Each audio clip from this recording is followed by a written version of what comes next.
This is one of the most important things you can do when working with an agency, particularly as you go into Q4 and start going into a sales period. And I'll show you why. In Shopify, you can enter your cost of goods sold at a unit level. Anytime you make a bundle or another variation of a product in Shopify, you should also put what the cost of goods sold is here. The reason why this is so important is because gross margin compresses as you go on sale. And this is not encapsulated in any of the Shopify data, any of the exports that you pull, any of the dashboards that you put together, unless the cost of goods is tagged up. So what typically happens is if we're putting together one of our internal models to generate a P&L or to look at the profitability of a business, we will take an export and we'll take all their revenue and we'll take their cost of goods out of Shopify. Now, if there is no cost of goods, we have to apply our own assumption. And so we might go and apply an assumption that, let's say they did 100K in revenue in a particular month. We then have to go and put a cost of goods line item here. And so we assume, let's say 30%. And so we just take 100K and we times by 30%. We then go and put their shipping and fulfillment. And so we do this at a order level. We take the amount of orders, we times by a static value. Let's say it's $13 or something. So this comes out to, let's say 10K. You then want to have transaction fees. This comes out to about 3%.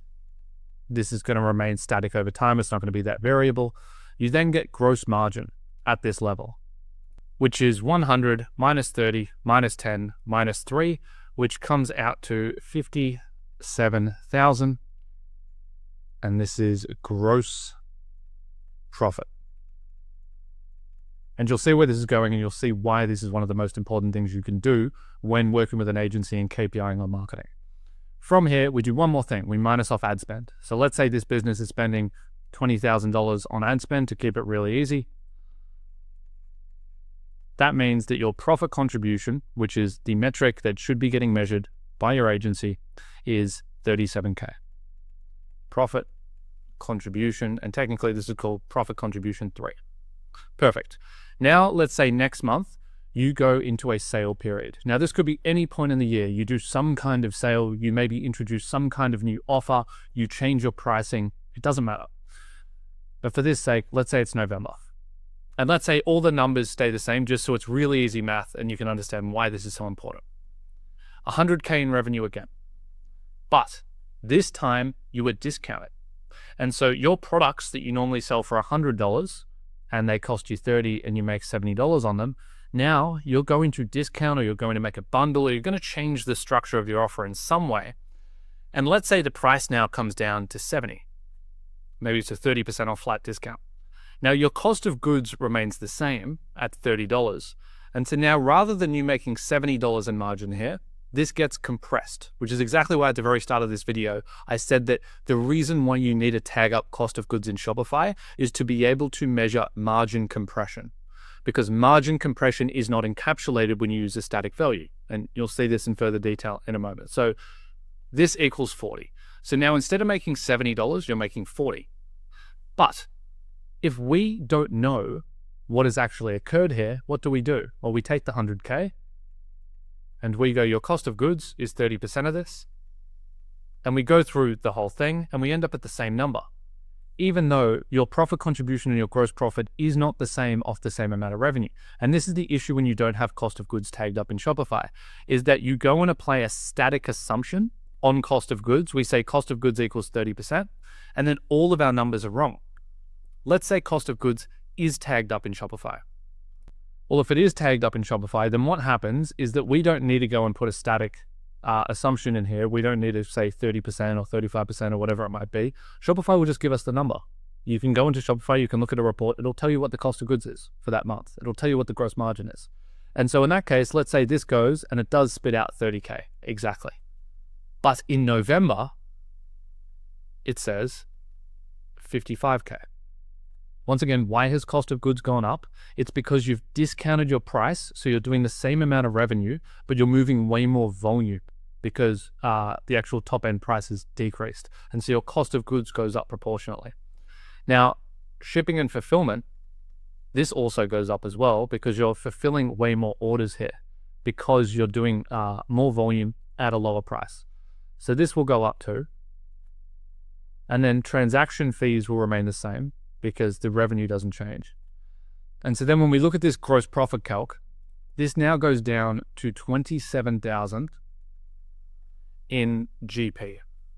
Let's say ad spend remains the same at 20K. You now have profit contribution down here, and let me move myself, of $7,000 in profit contribution. Now, these two scenarios, what is the difference? The difference is that in one of them, cost of goods is tagged up, and we actually know what it is, and therefore it gets inputted into the model and the calculation. Whereas on the left, it isn't tagged up in Shopify, so we have to take just a base assumption, which is, okay, your cost of goods is typically 30%, so we'll just assume 30%, and we get a wildly different number. And this is why so many agencies will plan out November for you. They'll do profit calculations, so they're doing all the right stuff. They're going through the math, they know how to calculate profit contribution, they know what they're optimizing towards, they know how to set targets and goals. But then they go and give you this figure and they say, yep, November was a major success. We cranked budgets accordingly. This is what it all looks like. But then you get your P&L 2 months later from your accountant and it's 90% or 80% lower. And it's because this cost of goods line right here does not encapsulate margin compression when top line price decreases.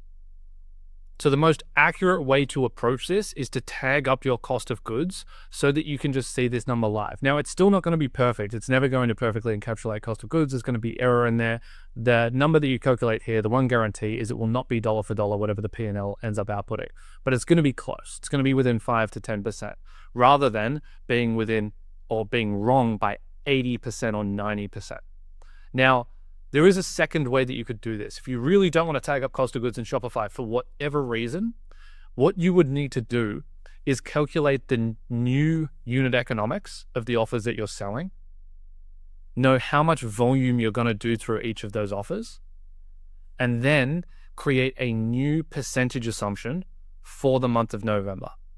Now, the reality is that 99% of people wouldn't even be able to put that together because it's so complicated, because you'll have to forecast actual sell-through rates at an individual product and bundle level that it's just ridiculous, and you're not going to even be close with the percentage that you even guess.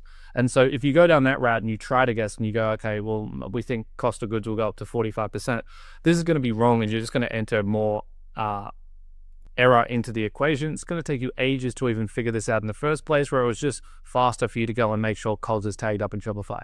The thing is that once this is done, it's done. Then just for future product uploads, there's just one extra step, which is you have to put your costs in.